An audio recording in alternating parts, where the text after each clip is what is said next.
Previously.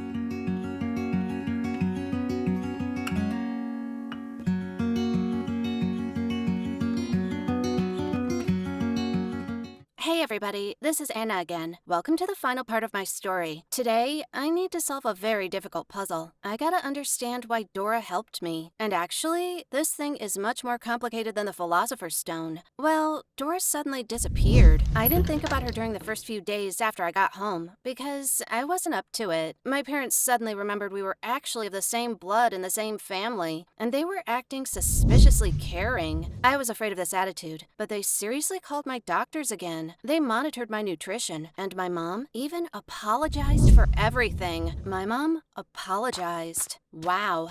That couldn't be. Pinch me, I must be dreaming. My dad didn't apologize, but he behaved much more warmer than usual. He hired a gloomy psychotherapist for me, and then, when I could go back to school, he went to my previous school and restored all my documents so that I could easily pass my exams. And, well, he hired some tutors for me to follow the school program. Anyway, it was all weird, scary, and unusual for me. Now all my free time was occupied by classes or doctors. I started thinking of Dora when I finally came to my senses. I texted her, I thanked her, then I even tried to call her, but she wouldn't answer. She wasn't at school when I tried there either. By the way, everything changed there too. Even though I was away for just a little more than a month, Ariel was expelled. I was locked up, and the strict hierarchy of power was broken. Mickey and Laura tried to seize the empty throne, but they didn't succeed. Even the junior students mocked them. So when I came back, I was immediately offered the leader position again. I refused. First, I didn't want to be a leader over the traitors. And second, boarding school had discouraged me enough from being bossy by giving me nightmares for the rest of my life. So I thought a little and sent everyone to hell with their leadership offers.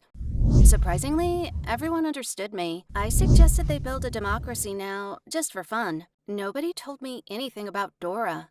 She disappeared approximately at the same moment I got home, even though she was still registered at our school. I even went to her house, to that very trailer park I used to say millions of nasty things about, but she wasn't there either, and her mom actually slammed the door right in my face. Was it painful? Probably. I've gotten so used to having her around me all the time. Now, I felt like I was helpless without my smart girl in the gray sweater, which was a couple of sizes too big. Well, no hanky-panky. I was really worried about her. Who knows what she did to get me back? The answer came to me in quite an unexpected place. In my own house. Or rather, in my dad's office, just by chance. I went to see him during his business hours, wanting to ask him some stupid question, and I saw her sitting in the secretary's seat. Dora smiled at me with her usual smile, and all the words went out of my head because of excitement. Of course, I couldn't just let her continue her work. Even though my dad wasn't happy with us, he gave us the opportunity to chat heart to heart. It turned out Dora had signed a contract with my dad. All the time while we were texting, she was collecting data about the boarding school, how it treats its students, and at the same time, she collected the information on Ariel and her blackmail methods. As a result, my dad got a fat, beautiful dossier where it was expressly stated I was innocent and I deserved his forgiveness. Dora said she was ready to personally follow me all the time and hold my hand so that I wouldn't do anything stupid now. However, my mom was more impressed with my rare and creepy photos and the story of the boarding school. And my dad? Well, he just couldn't leave such a smart analyst and lawyer in one person.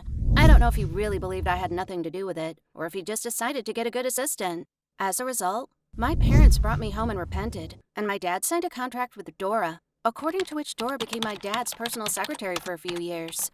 At the same time, my dad provided her with the best tutors and the opportunity to pass the final exams. He also prized some of his business connections and arranged a place for her in the best university in the city on any department she would choose. As expected, Dora chose the legal one. That's why she didn't show up at school. She just didn't need it anymore. I asked her why she hadn't answered my messages and calls. She said she was just too tired from her new job.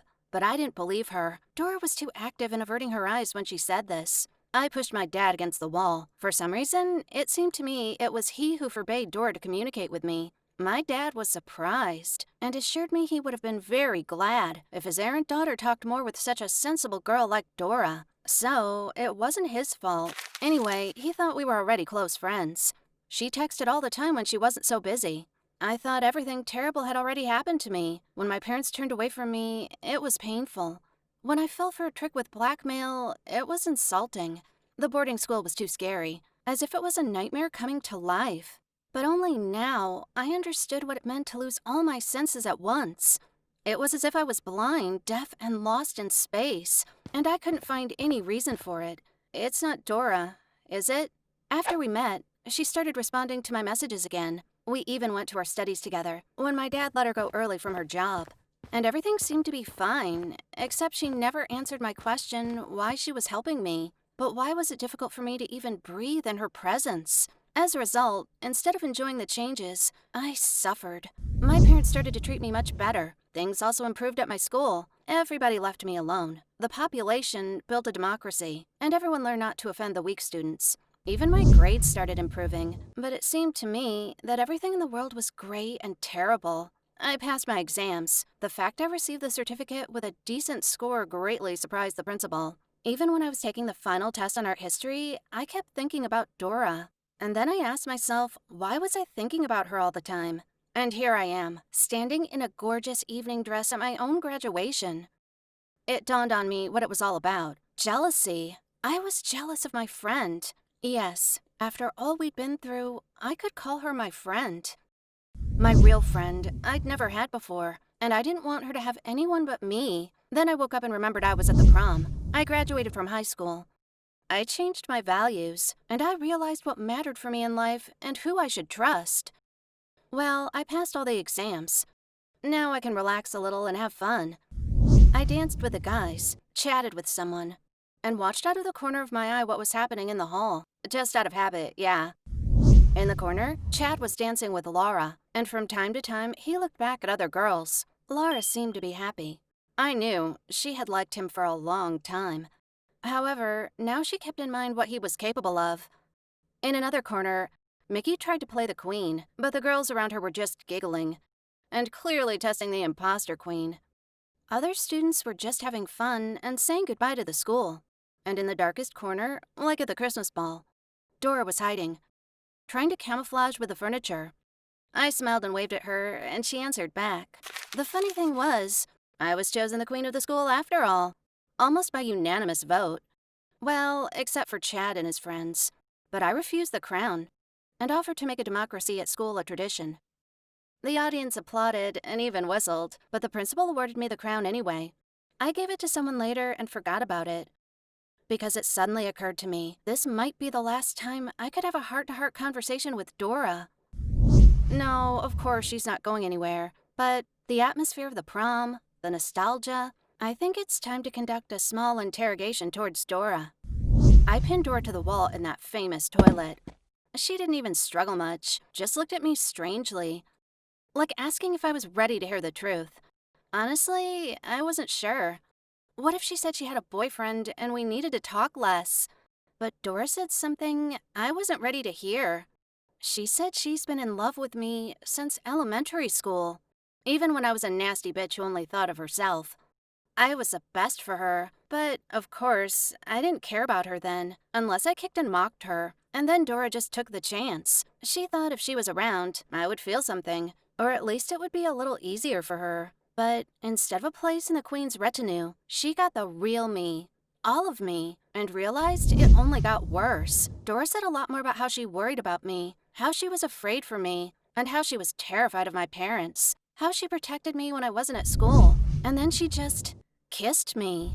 Honestly, I was stunned. Nothing like this has ever occurred to me. I didn't even think that was such an option at all. But Dora, the smart girl, didn't leave me a choice. She just ran off somewhere and didn't show up at school again until the end of the prom.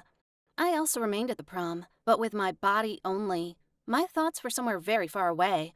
I'd been thinking about what happened for almost a week. I locked myself in my room and stared at the wall.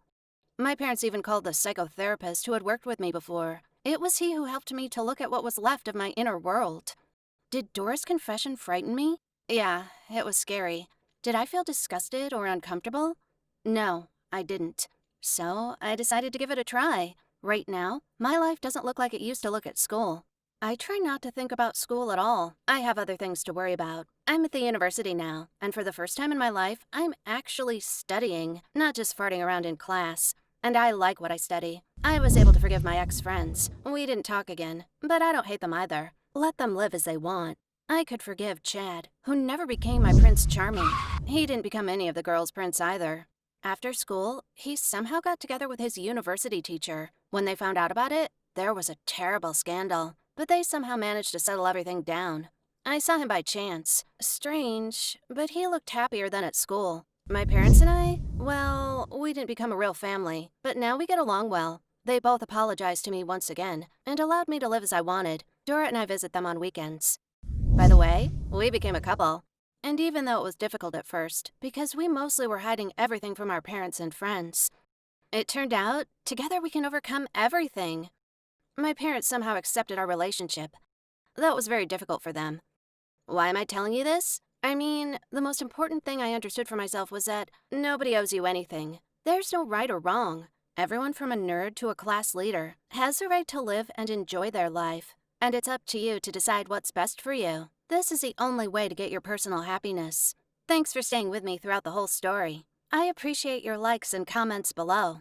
Subscribe to the channel so that you never miss new stories. And don't forget to click the bell button. See you soon. Best wishes.